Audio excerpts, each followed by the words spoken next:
I'm outside Westminster Kingsway College. I'm about to go in and meet Jose Souto for one of his game lectures and seminars. So partridges, we have two different types of partridges in the UK, and basically we have the red-legged partridge, or the French partridge, of which these are pictures here. Cocks go to about basically 500 grams, hens go about 400 grams, and these are two here. So this is a cock bird and this is a hen bird, and again, if we look at the feet, that little lump is the spur. What's these? What's the spur for? The spur for fighting. They use them for hitting each other. These are quite hard, whereas those ones are pointed and they'll use them for fighting. Like chickens having two terms for fighting as well. And then the female here doesn't have any spurs, so she's basically smooth on that sort of side. So these were introduced into the country because basically as a sporting bird, they come from the semi-arid areas of the Mediterranean, sort of like, and there's different subspecies. Basically, if you go to Spain, Italy, France, even America, there is a very similar bird which is called a chukka partridge, which is much bigger, but has all the same sort of colours as that. It's quite chukka partridges are very aggressive, you know, whereas our partridges tend not to be as aggressive. The grey partridge is our indigenous partridge. It's basically, so remember we said before about grouse being our only indigenous wild game bird. Well, the reason this isn't our only indigenous wild game bird is because we can breed these in captivity easily. Yeah, although it is a truly indigenous game bird in the UK. Now, in the UK, what happened is that basically after the Second World War, there were the farmers basically had great big fields in the country, and those very small fields in the country with loads of hedgerows. And those small fields obviously produced food, small amounts of food. Now after the Second World War, the government turned around and said, right, we've got to produce more food for our growing population. So they ploughed up parks, and basically they got these farmers to take their little fields and to take out all the hedgerows and grow big fields. And then they said to them, right, you know, we're getting attacked by loads of insects and basically they're eating all our crops. So then they said, okay, great, we've got this wonder thing. Here you go, DDT, use it, spread it on everything, right? Bath in it, do whatever you want with it, right? It's great stuff. And obviously, in years to come, we'll find out how poisonous DDT was. And DDT affected everything all the way through the food chain, right down to even to things like peregrines and goshawks, like basically the top of the food chain, birds of prey. Those birds, because they were getting small amounts of DDT that was building up in the little birds, they suffered the same fate. And the fact that basically when both birds bred and laid eggs, the eggs were soft and they would never basically hatch. So it meant that there was no repopulation, and there was no sustainable comeback basically from the devastation of what DDT was doing to everything. DDT was great at knocking back all the pests, but it was affecting everything else. Also, when they took out all the hedgerows, this bird basically relies on hedgerows to nest. Yeah, it really relies on hedgerows to nest.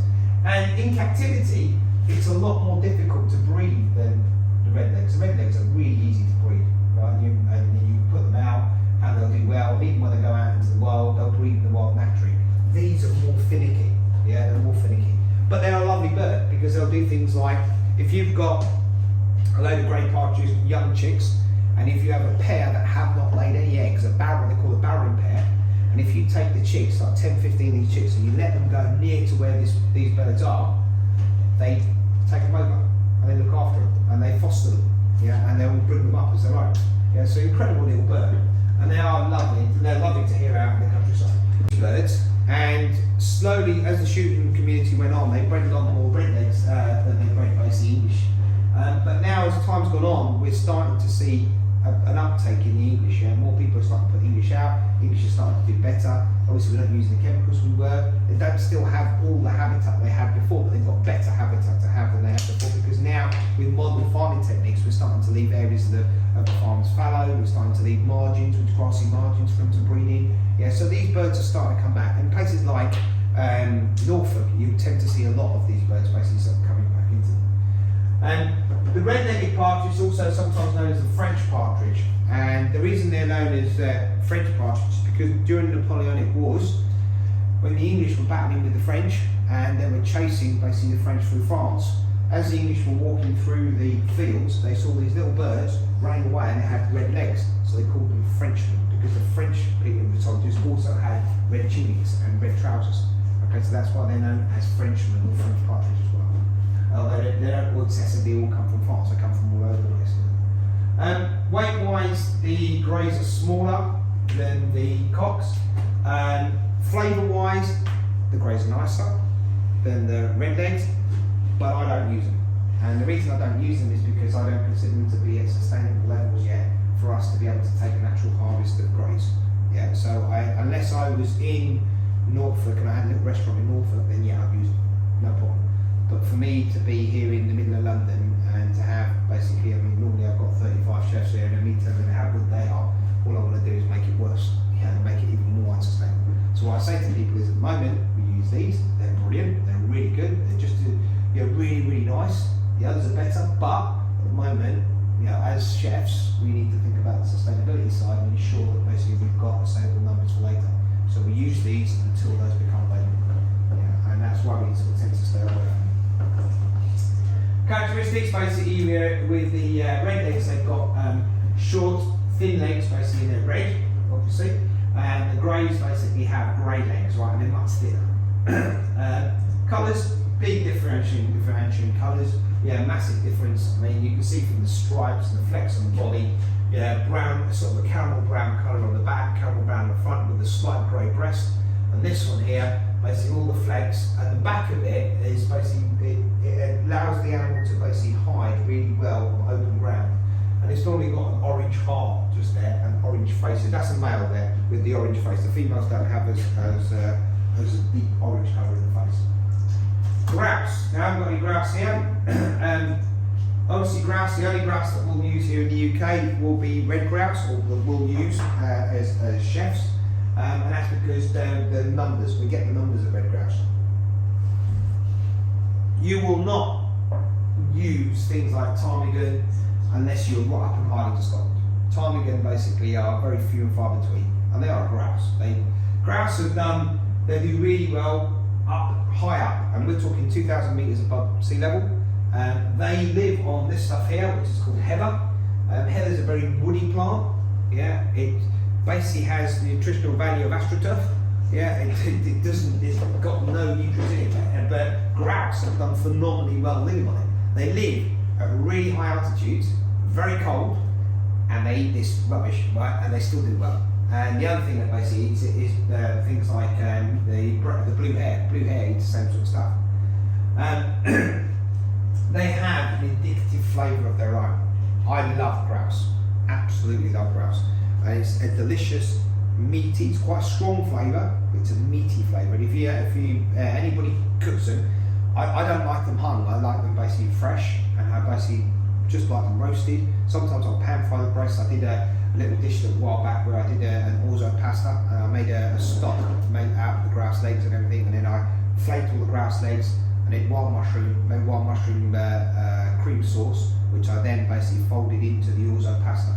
Yeah, and I served the grouse breasts off. I cooked them on the crown and basically served them on top, yeah, off the ground. Delicious, absolutely delicious. Really, really nice bird to use.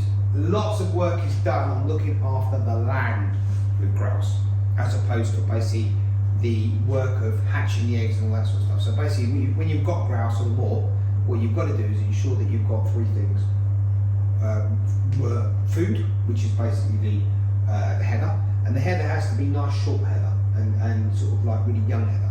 And what they do is on the moors is they'll cut the heather, they'll thrash it and cut it so that it grows, new life starts to come through, or they'll burn it. And that's the original way of using it. And what they'll do with heather is when they burn it is they burn lines of heather through the middle of the moor. So when you're looking up onto the moor, you see all these stripes going across the moor. They're done there on purpose. So what happens is that you've got mature heather, and then you've got young heather, right, or heather's been burnt, and then that will start to come through as young heather, and nice for good food for the grouse, and then they'll burn the mature heather on the other side. So it allows it to rotate, always giving food to the grouse. The other thing you need is water and grip. Yeah. Now the water is because they need a water supply, because a moor is really porous. So basically, moor has loads of peat on it. When it rains on the moor, it all trickles down. Right, it's all looking to basically get off the moor, yeah, and get down into the rivers. And so what they'll do is they'll dig holes to allow the water to pool in the holes. When you've got water on the moor, that's a great advantage for grouse to have water. Grit, because all of these game birds who have inside their body, they have a thing called a gizzard. You've heard of the thing like the great grouse rump? Yeah, have you ever heard of that? Some restaurants and hotels have it where at the beginning of the season when the grouse season starts, what they'll do is basically they'll race up to Scotland or Yorkshire, and they'll basically grab the grouse, first grouse that's been shot, they'll bring them back down, pluck them on the way, or basically pluck them basically halfway down and bring them straight into the restaurants. So the first restaurants have got it. You know, sort of Rules restaurants here in London basically will have it, the Savoy, the Ritz, you know, places like that will basically have all that. So it's called the Great Grouse Run. And it celebrates the beginning of the grouse season, because grouse is one of the first birds that come into season. So with grouse, the characteristics of the grouse are basically the feet are feathered.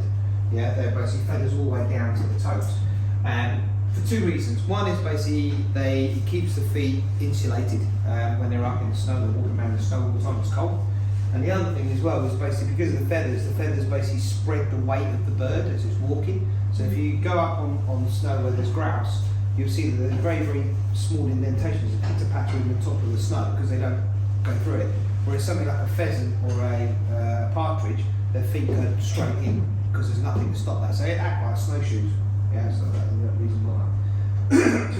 The males have this red comb over the top of the eye, yeah, and they're a much darker colour than the females, are much lighter colour. And they are, honestly, they're delicious to eat. If you never tried grouse, you should try it.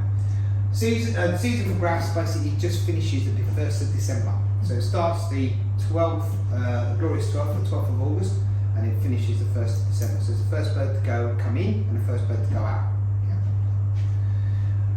Snipe Woodcock. So Snipe Woodcock, a lot of people basically cannot differentiate the difference between a snipe and a woodcock. A snipe is much, much smaller, so 125 grams to 100 grams, yeah, and 350 to 300 grams basically on woodcocks.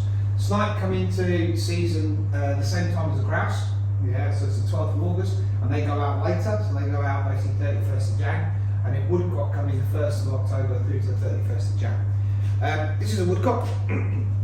Which has a very, very long beak, eats small invertebrates. They've got very long tapered wings. They're quite a stocky little bird. And this is a snipe, which is much, much smaller. You see it's the same sort of colour on that and the long beak, but much smaller. With these birds, there's lots of sort of things that say that, you know, you've got to eat them whole. You don't take the guts out, because what they do is that they take off. They vacate their innards so that they're clean. So what they do is basically you'll take all the feathers off right to the top of the head, leave the head on, and what they'll do is they roast them whole, and then what you're supposed to do is basically scoop out the insides and mash it all up and put it onto a cruet, and then serve the grouse on top. You split the head, the snipe or woodcock on top, take the head, split the head in half and serve the head with it, so that you can basically suck the brains out and then basically eat them like that. If they really wanted to put people off eating this stuff, right? I mean, like, you come up with recipes like that.